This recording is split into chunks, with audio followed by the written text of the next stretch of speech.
Papa. Yeah.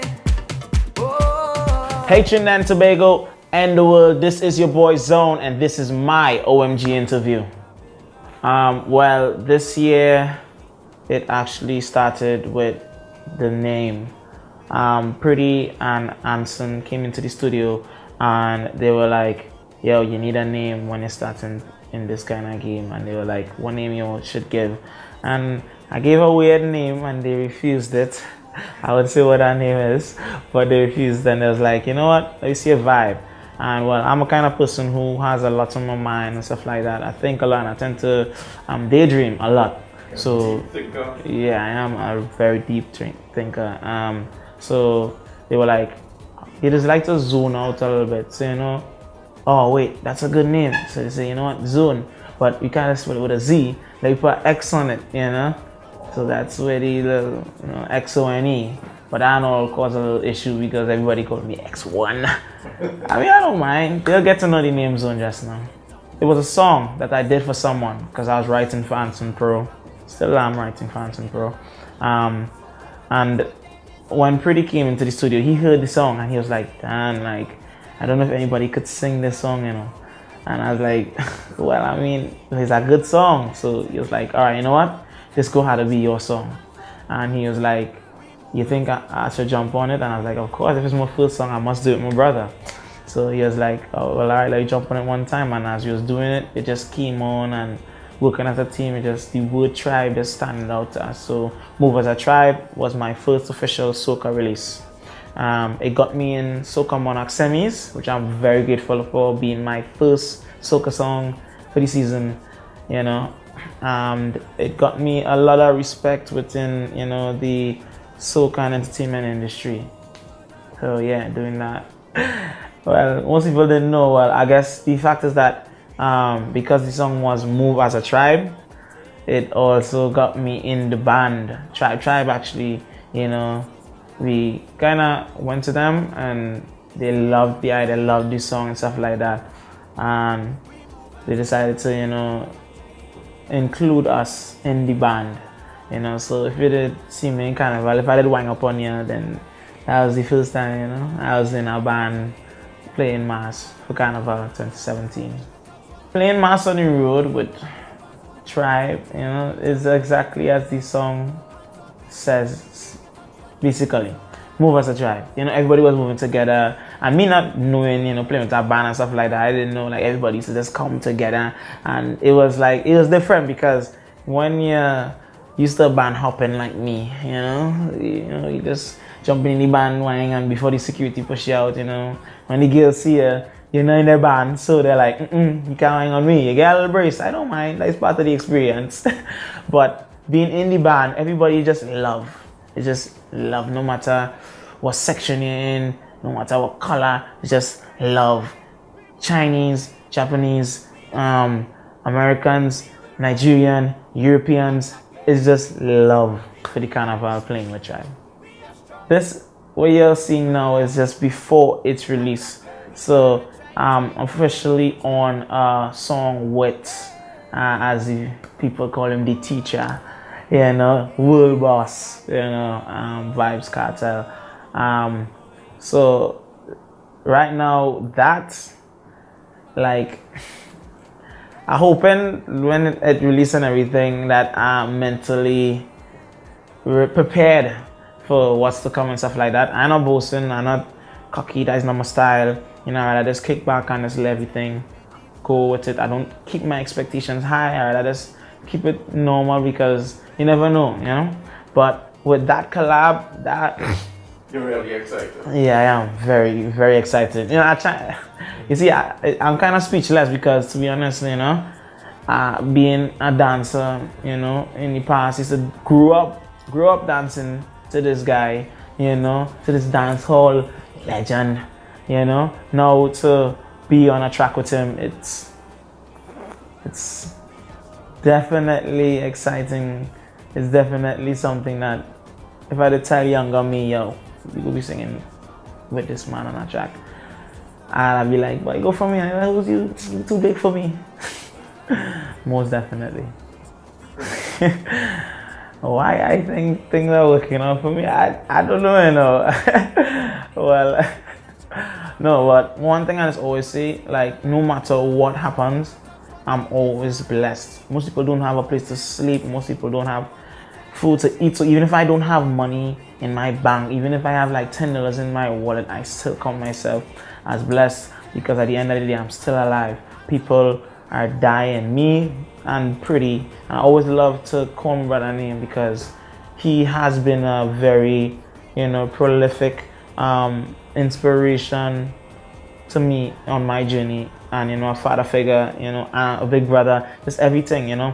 So we grew up with only my mom, and we grew up in Maloney, Diego Martin, Laventille, on the beat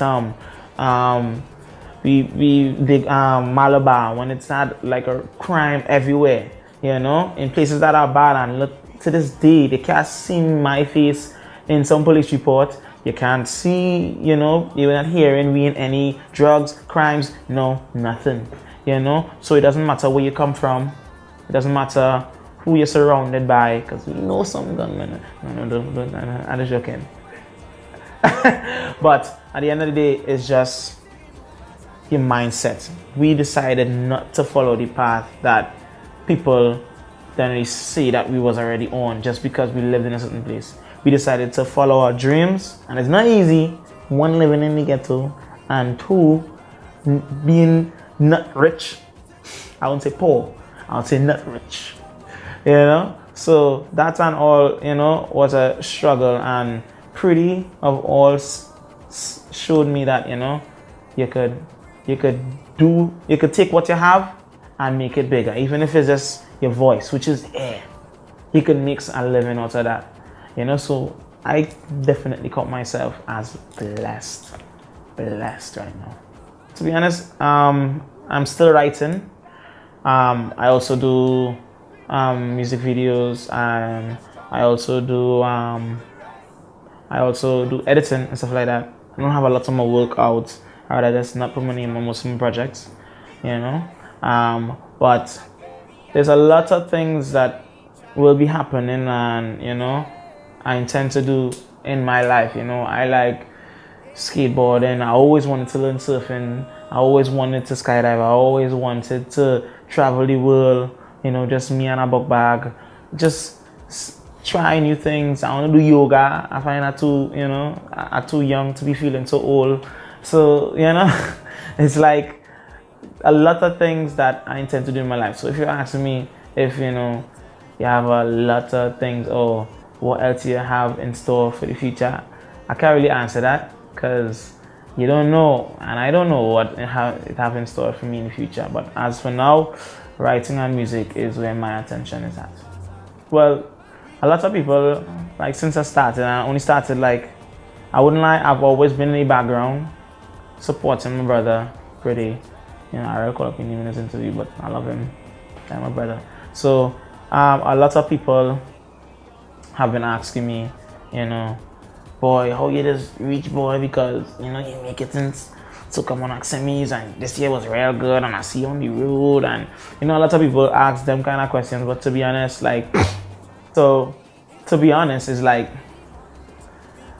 it was like everything. You need to take the time to hone your craft and stuff like that, and most of the things that you see happening to me or happening to anyone, happening to Voice, happening to Pretty, all the young ones who coming up and stuff like that, it's not easy. A lot of them were always in the background honing their craft and stuff like that.